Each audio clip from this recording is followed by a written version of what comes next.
Hello, everyone, and welcome to the Real Positive Girl podcast with me, Sabrina. This is the show that helps you become your best self. And today we're talking about you can't make others change. Everyone is responsible for themselves. But before we dive into that, as always, I want to invite you to come say hi to me on social media. On TikTok and Instagram, I am at Sabrina Joy Perozzo. I'd love to chat with you, become friends online, and, just get to know each other. If you'd like to join my weekly newsletter that comes out every Wednesday afternoon / early evening, there's a link in the show notes for that too. I just have kind of like what I call therapy corner, where I talk about things I either do talk about in therapy or other really deep emotional things that I think could be helpful for everyone to know. There's also like random thoughts for me, which are also can kind of be deep and helpful. I keep you up to date on anything that's coming out, any new things that are happening, podcasts that you may have missed, all of that good stuff. Also down there is a link for you to submit a podcast topic anonymously. So you are welcome to always send me an email with any questions or comments, concerns, prayer requests, feedback, topic suggestions. You can send that to realpositivegirlpodcast@gmail.com. I will respond to you there and have a dialogue with you. But if you want to submit a topic suggestion without letting me know on social media or via email, you can do so with that link in the show notes below.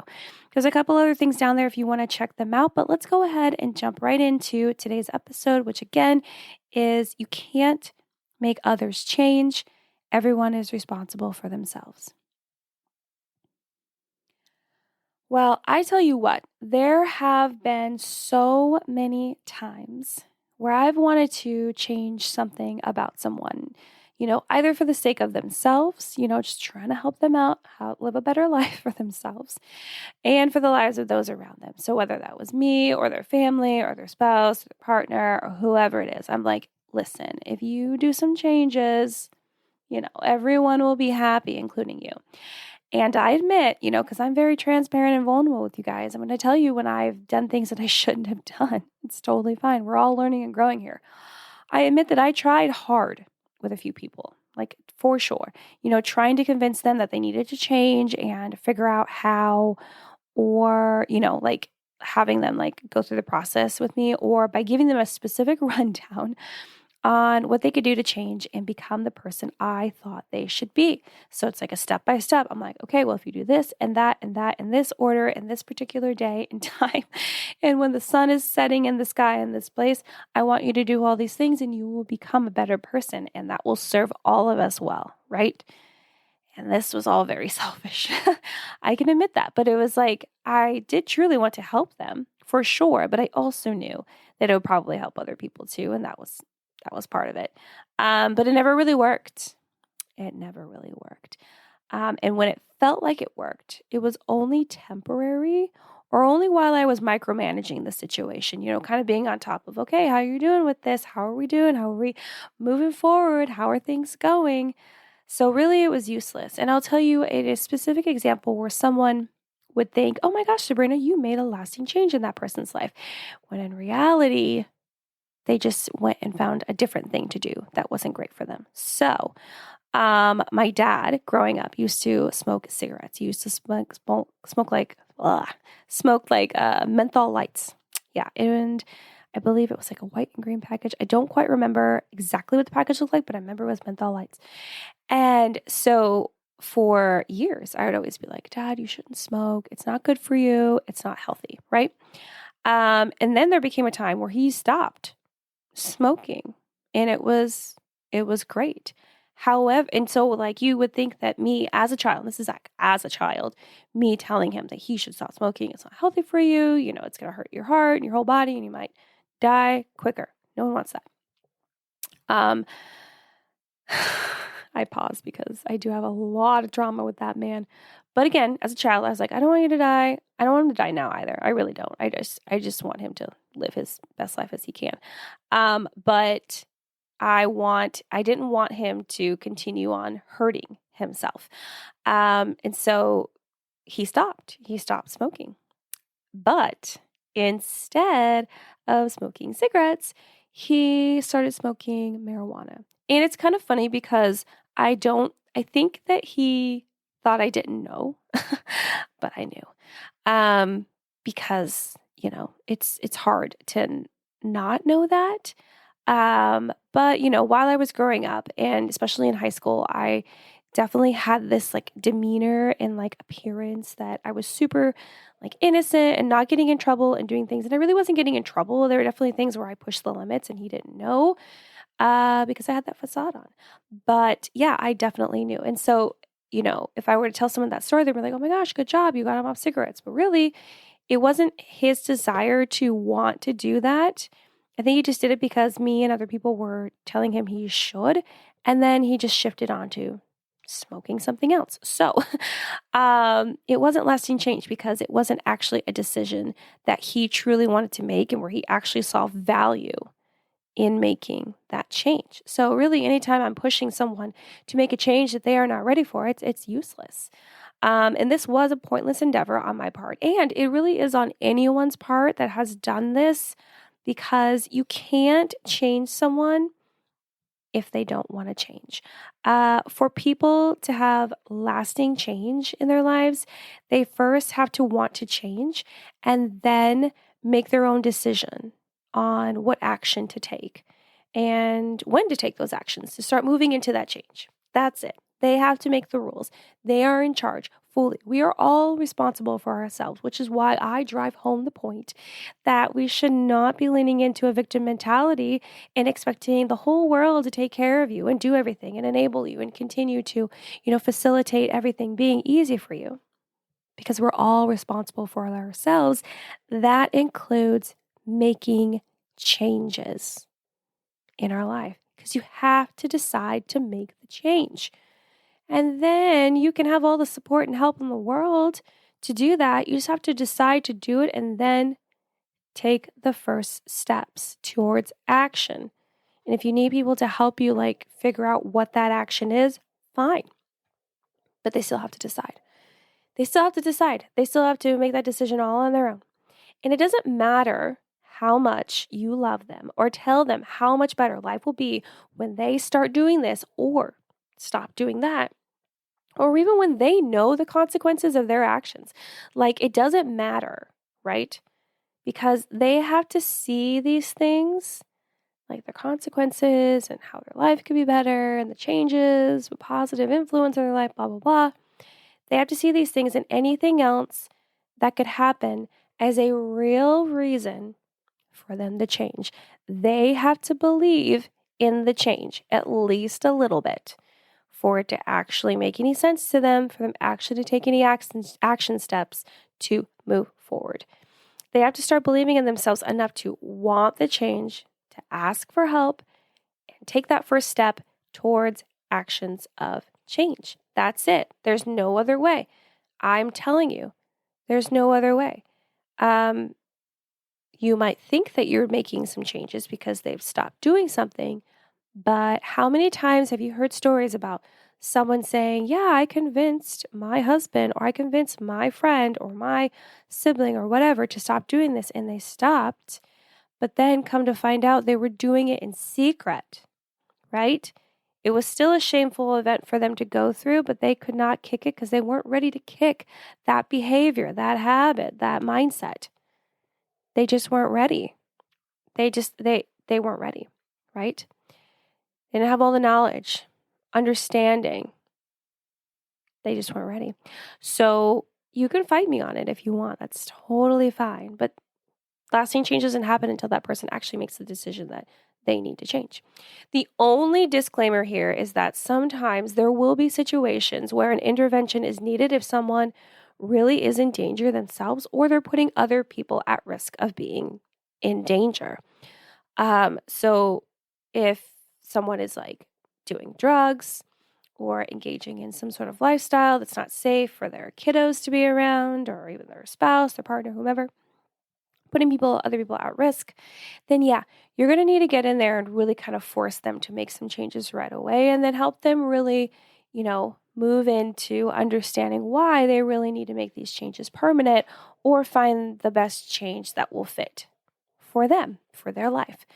So that's the only disclaimer I want to give here because yes, there's times where you have to just intervene on people's lives and be like, listen, you're going to not live anymore or hurt other people and cause them to do the same, or it's just going to be a hot mess, you need to change. We got to make a change. We're going to make a change right now, and then we're going to help you figure out what changes need to happen next. But again, let's double down just for the people that don't believe me. Despite you trying to manipulate someone into changing or threatening them to change or intimidating them into changing, it's not going to be real change that produces growth in that area. Like, I hope that you're hearing me. You might feel like, oh no, I convinced them to not do this anymore.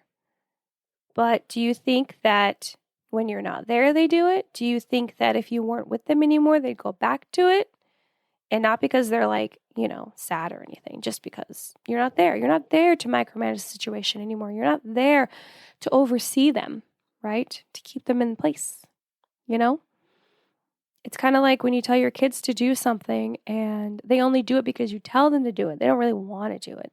But then when you tell them the benefits of what they do, and then they understand the benefits because they actually do it once, they're like, oh, okay. And then they start doing that thing on their own. Like the example is a real life example with our daughter, is that we would tell her all the time to clean her room. Clean your room. You have to clean your room before you go do this. Clean your room before you go do that. And then it kind of expanded into, hey, and then she wouldn't do it on her own unless we told her. But it expanded into, hey, if you have a clean room, it's easier for you to find things. If you have a clean room, it's easier for you to say yes to your friends when they invite you to go do something. You don't have an extra thing to do before you go. And hey, when your room's clean, you just feel better. You feel like your life is less chaotic. And that's the one that she really jumped on. I would say it's that one first, followed by being able to hang out with your friends quicker because you don't have to have something to do before you go. And then lastly, it was like, it's easy to find things. Because if you're just like, and I know this from me, if you're like kind of chronically messy in certain parts of your life, you still know where the things you need are, even within the mess. But anyway, so she was like, and so she cleaned her room and she realized, oh, you know what? I feel less chaotic. I like the look and feel of things being clean and tidy and put away and the aesthetic of it all. And that has driven her to clean her room on her own often. It's great. So it wasn't us telling her you need to do it, and she did it, but she didn't really want to do it and didn't see the benefit in it. Once she took the action step to like, okay, well, let's try this out and see if it does make a difference. It made a difference, and now it's something that she does. Simple example, but it's an example that we all can see very clearly. So again, no intimidating, no manipulating, no threatening. It's not going to help. Those that change but don't fully commit are more likely to regress in their mindset and behavior, whatever the thing is that they need to change, than the typical regression when doing something new. So typically when we try something new for the first time, outside of our comfort zone, we'll try it and we'll give it a try. And sometimes we'll regress back, or when we're getting better about like releasing mindsets and behaviors. For example, I was talking to my therapist about this today, how I used to struggle with people pleasing, which I've shared with all of you before. But sometimes I will regress in that behavior because the situation feels overwhelming, or it just feels like it would be easier to people please rather than be assertive, stand up for myself, and not do that.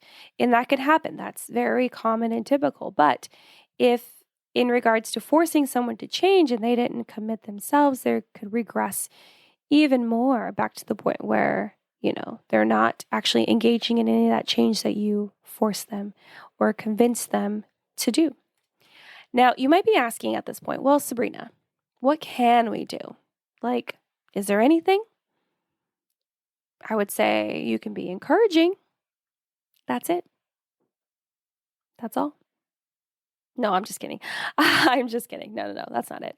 But yes, you can be encouraging, but there are several other things you can do that don't apply any sort of pressure to the other person, but provide opportunities for them to consider change and maybe even take action on their own. So I have 7, ideas, suggestions for you to try. As always, this is not a conclusive list of all of the ideas that could be out there. If you feel like any of these ideas would not work in the situation you are in with whomever you are hoping will make this better change in their lives, please consult like a therapist or a counselor and get some wisdom and knowledge from them, get their input, or go to Google and type in like how to help someone change. And you can get so many ideas. That is why the internet is a beautiful thing. But this is just based on my own research, experiences of my own and experiences from others that I am able to share. Okay, so let's go ahead and jump into it. Here are some ideas on how you can guide someone to make changes in their life without actually forcing them to do anything, which is great. So the first one is understand they're on their own trajectory. What does that mean? You're like, what does that mean? It means that they're on their own path. They're living in their own season of life. They're doing their thing. It might not be their time to change. I know you're like, oh, why did you start with this one? Because it's important. Okay, they're all important, but this is really important. This is like, you need to know this one first, and then you can move on to the others. It might not be their time to change. It might be their time to make mistakes, go through struggles, and learn lessons. They may need to go knee deep in failure and hit rock bottom before they can change. And I think we all know that. I feel like if you've hit rock bottom, which I have several times, when you are down there in the deepest of your pit of despair, you're like, dang, this is not fun anymore. Complaining doesn't feel comforting anymore. This sucks. I need to do something. And then you do something, but it might not be their time yet. Just because you think they should change now doesn't mean that that is right for them right now. Maybe it will be even a day from now or a week or a month. You have to be patient. It's really on their timeline because they have to make the decision, right? It is on them. It is not on you. So understand they're on their own trajectory. You got to be patient. You got to wait. You got to wait for them to be ready, unfortunately, but respectfully. Okay, number 2, don't project your emotions onto them. I'm guessing you didn't think this was going to be an idea. It's kind of a reminder. It's kind of a tip of what not to do. And that will also help in this endeavor to help them change. So don't project your emotions onto them. You're wanting them to change is out of the kindness of your heart, right? Like truly, you're like, I just love them and I care for them. Even still, it can come across as like pushy, overwhelming, and even as an expectation they don't want to live up to, or they feel like they can't meet. Unknown expectations or even known expectations that weren't set by them or even agreed to are silly. And it's a no-go. It's a no. It's a no. So we need to stop doing that. We need to stop putting expectations on other people, because I feel like a lot of times we put expectations on other people because it's based upon our own experiences and it's true bias. It's not great. It's not going to help. Don't pour all of your past experiences that relate to their struggles on them, being like, oh my gosh, well, when I was going through what you're going through, this is everything I dealt with and how hard it was and the choices that I make. No, we don't need that. Or don't mention how them changing is good for you in some way, because again, that's super selfish. It's super selfish. And again, it's a little selfish for people to want to change so that your life will be better. But hopefully you also hope it's for their life to be better too. But it's really selfish for you to want them to change just because it'll better you in a big way. Like, it needs to be about them. It's not about you. It's about them. It's not about you. It's about them. So don't project your emotions onto them. If you really need to let out those things and maybe what they're going through is stirring up or causing triggers of what you went through, talk to a professional, talk to a therapist, a counselor, talk to a mentor, talk to someone else, not them. Unless they outrightly ask you like what you went through or if you've been through this and what did you do, that's one thing. But don't just go pour that out on them. It's not going to help. Also, as always, use I statements if you do need to share how their actions are impacting you. Now, the part of this that I was just wiggling into this idea is that There are going to be times where you do want to share with them that their actions and mindsets are negatively affecting you because they're just mean or overly whatever to you. You want to share with them how that makes you feel. But you need to make sure you use I statements. So instead of being like, oh my gosh, you make me feel so angry or so disrespected or so unappreciated. Instead of saying that, you want to say something like, when you speak to me or do these things to me, I feel very disrespected. I feel very upset about it. I feel very underappreciated because you're supposed to be expressing how you're feeling. You cannot tell them how they're feeling, right? Maybe I should talk more about that on a singular episode. It'd be a little bit shorter of an episode, but maybe it'll help. Let me know. But yes, so use I statements if you do need to convey to them how their actions are impacting you. So you tell them what you're feeling, not tell them what they're feeling that's like directed towards you. Got it? Okay.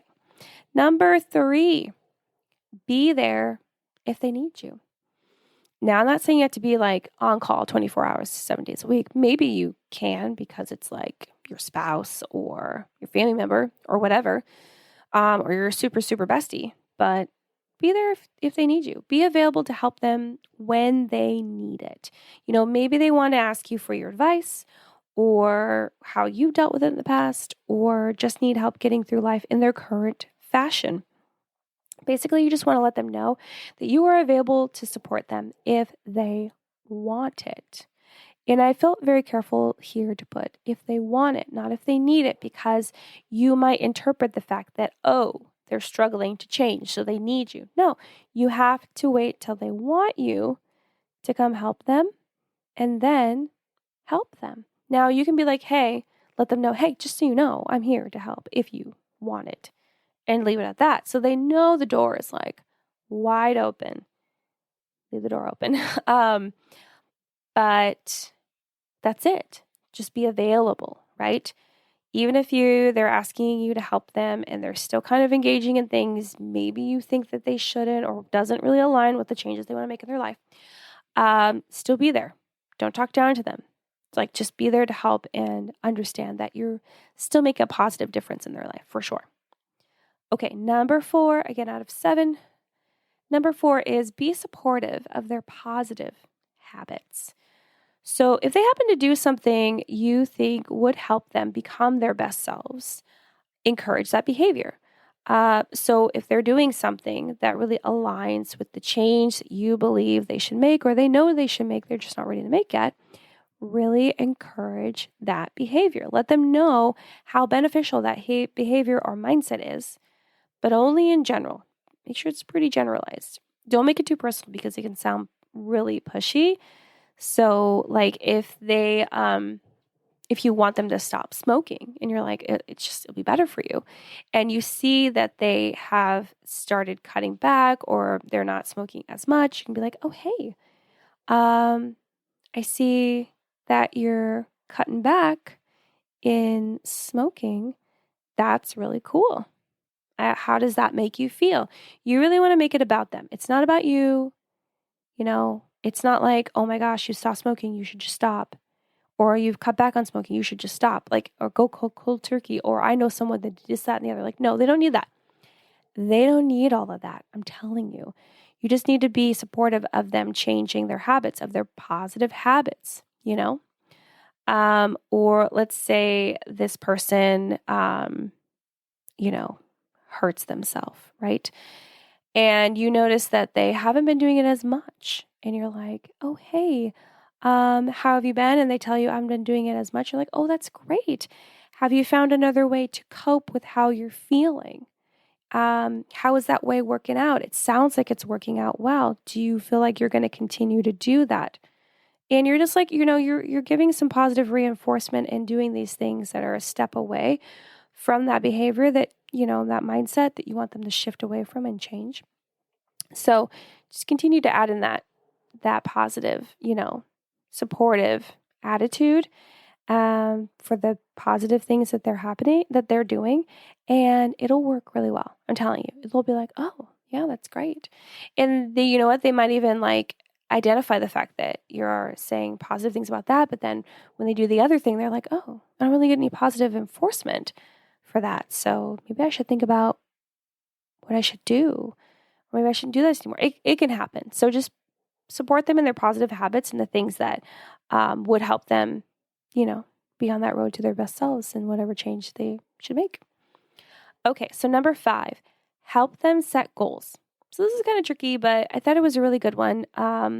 This has to be like their own goals, though. Like you can't just be like, okay, I wrote your list of goals. Here you go when you're ready.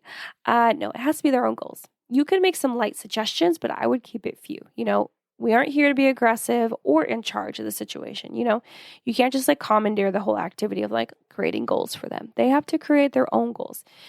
This works especially well when they suggest things that they'd like to do better or become. So maybe they're like, "Oh, I'd like to smoke less," instead of being like, "Oh, well, you should just stop smoking at all." Let's make that the goal. No. You need to be like, "Oh, okay, great. That sounds like a really good goal.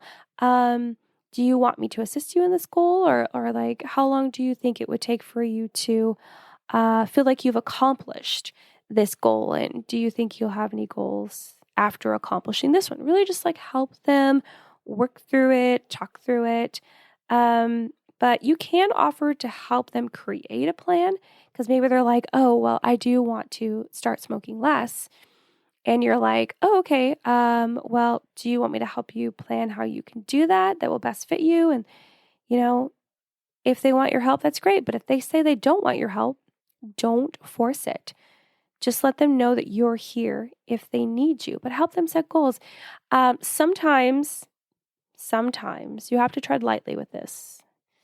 I wasn't even going to say this, but I know that it will work in some situations and not others. Again, if you get a no, then just respect it.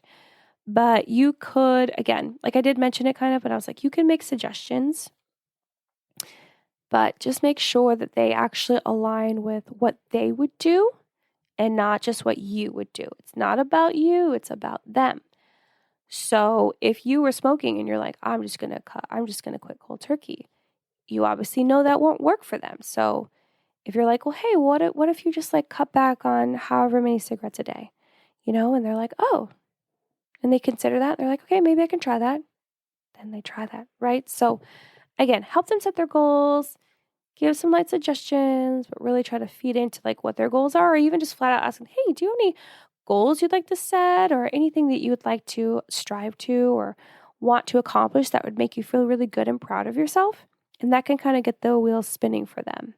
And even if it's a goal that has nothing to do with the thing that you think that they should change, it's good to understand that if they go with the other goal that's totally opposite, but accomplish it and feel good and proud about it, they're more likely to set new goals and eventually come close to creating a goal that aligns with the thing that they should change in their life. And because they're seeing so much fulfillment and happiness and pride in accomplishing these past goals, they will more likely want to shift into working on that goal that would help them change for the better. You see? They're feeding themselves this positivity and this energy that they can keep going and overcome things and accomplish goals. They're going to be like, okay, yeah, I can do this with this too. Even though it's really hard, I can do this too. Okay, number 6, be a good example yourself. I would say that in all the research I did talking about, how you can't make people change, one of the top tips is just to be a good role model yourself. Be a good example yourself. And I do think it's a good one because maybe you don't smoke and that's a good example. I don't know that it would necessarily fit with that, but it could fit in the situation of if you don't smoke and all the other friends don't smoke, but they smoke. And when they start smoking, you guys like have to go away because you don't want to smell the smoke, or they have to go out and smoke by themselves and that's kind of lonely, or things like that. So if you want to be like a good example, just be the role model for them of not doing the thing that you think they shouldn't do, right? You don't need to be like over the top with this though and being like, oh my gosh, I'm not smoking today. Did you see that? No, you just like, if your behavior mindset aligns with what you believe would help best them, then be a demonstration of that. Just be like, okay, I'm not doing that today. Or Or if they have like health goals that they need to meet, you're like, okay, well, I'm going to go work on my own health goals, or this is what I did today. And I'm really proud about it, excited about it. Like, you don't have to rope them in at all. You're just like sharing what you're doing that aligns with what they want to do or you believe they should be doing, which again does not always align with what they want to do. It's fine. But anyway, you're just trying to be a good example because you think it's going to be helpful and align with like their internal desires. That's great. If you don't think you'd be the best role model, or you think you need like a bigger impact than just you, which sometimes can happen, because the whole like do what I say, not what I do thing is not going to work. That's very hypocritical and it's not going to fly. But if you're doing your best, but you're still struggling, or you feel like if more people were a positive influence or a good example, that would really speak volumes, then bring other people into their life that would emulate the best example. But again, make sure that they're not being pushy, manipulative, anything like that. They're again just there to be a good role model and show them the benefit of making this change, so it can better their life, if you know what I mean. So either be a good example yourself and or add more people to be good examples as well. Okay. So, before we move on to number 7 and the last one, I do want to mention that, again, if you are not a good example yourself because you're like working on it, you're still working on not doing that thing that they're doing, that's fine. But if you're not a good example because you have no desire to change, but you want them to change, that's going to be very hypocritical. They're not going to take that well. They're not going to like see you as someone that could be trusted or that really cares about the change itself because you're not doing it. You see what I mean? So be careful with that. If you're like, oh, well, you should do this, I'm not going to do it because of whatever excuse you come up with, but you should do it. And they're like, but you're not doing it, right? It's just like, that's not going to work. It's not going to work. They're going to be like, I don't believe you because you're not doing it. So it must be fine because you're still surviving, right? That kind of thing. So that's not going to work. So if you're not doing it, if you're doing the same thing that they're doing, but you want them to change it, but you're not willing to change it, you better start changing it or think of a different way or someone else to step in and help them with this change to inspire the change, because we're not making anyone do anything. Nope. We're not manipulating or even asking. We're just there to support them. Okay, number 7, and the last one I have to share with you today is give them space. You're probably like, I waited all this long and this is like, that's the last one. Yeah, it's helpful. Give them space. So make sure you are giving them a chance to figure things out on their own. Because again, you don't have to micromanage the situation. Give them a chance to try or to fail, to fall into that pit of despair, to figure out, crap, this really sucks. And there's no one here for me to like directly grab onto. I actually have to ask for help. It's better. Sometimes it also, having space is important because sometimes we can desire for others to change, but we still enable them. I feel like some people don't even realize that they're being enablers, but they are, Here's an example. You think that they should lose weight. Like, let's just say this is like your partner. They should lose weight because the doctor said so. So he went to a checkup. They're like, listen, you need to like lose weight and cut back on red meat, right? Classic example. But so that, and you think that they should also abide by this wisdom the doctor gave to them.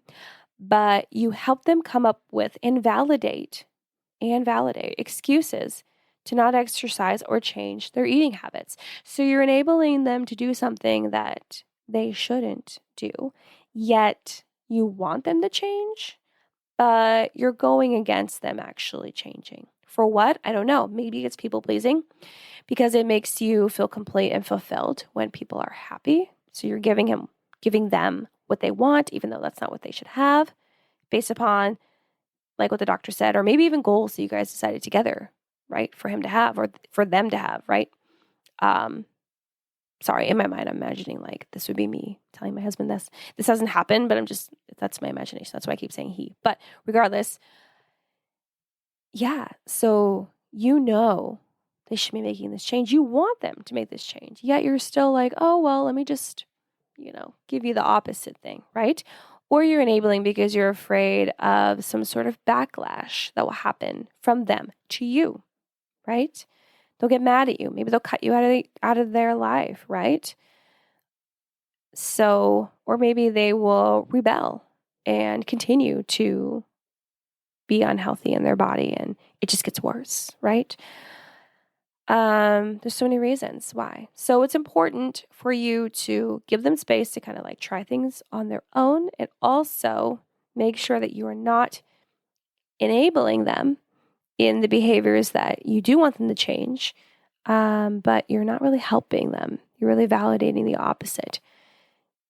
And that's going to go against your whole desire and your whole like plan to be as helpful and supportive as possible so that you inspire them to want to change. So, okay, well, that's it. That is all 7 of the ideas that I have on how you can guide someone to make changes in their life without actually forcing them to do anything. Because again, you are inspiring change. You're inspiring it.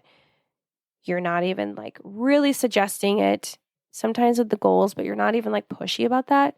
You're just being like, hey, this would be great. Consider it. But whatever, it's cool. And I hope this has really helped you, or maybe it'll help you really help someone else, kind of change your method a bit when you want someone in your life to change.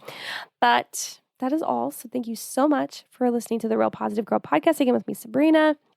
Check the show notes below to send me an email, to see me on social media, to join my weekly newsletter, to submit an anonymous topic suggestion, or I don't know what else is down there. There's some things. You can check it out. But I hope to hear from you. I'm always here for you. So until next time, have a good one, and I will see you next time. Bye, guys.